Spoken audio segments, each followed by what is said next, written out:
मुझे याद किया आपने बाबा।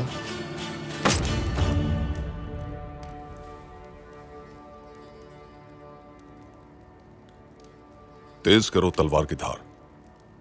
पोसाइडन का सर धड़ से अलग करने का वक्त आ चुका है। खैरियत तो है बाबा, ये बात अचानक कहां से आ गई? क्या मतलब है तुम्हारा? 7 समंदरों पर लर्जा तारी हो चुका है और तुम्हें खबर तक नहीं। पोसाइडन जब बाबा उरूज तक नहीं पहुंच पाया तो धोखे से उसके घर वालों को कत्ल कर डाला। हम उरूज के साथ जाएंगे इंतकाम लेने। तमाम सिपाही भी तैयार हैं। ये वक्त बाबा उरूज के साथ कांधे से कांधा मिलाकर खड़े होने का है।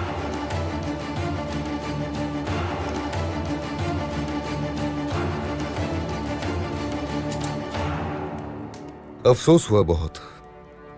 उरूज के किए का खमियाजा उसके घर वालों को भुगतना पड़ा। अल्लाह उनकी मगफिरत करे। लेकिन बाबा, उन कश्ती चलाने वालों के झगड़े से हमारा क्या ताल्लुक है? ये तो उस आवारा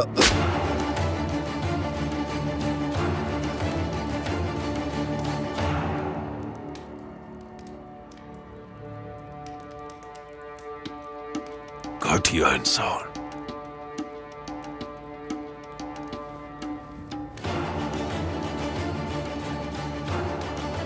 हमारे दुश्मन मुत्तहिद होकर हम पर चढ़ाई करने का सोच रहे हैं और मुझ जैसे शख्स की औलाद यकजा होने के बजाय ना की गुलाम बनी हुई है।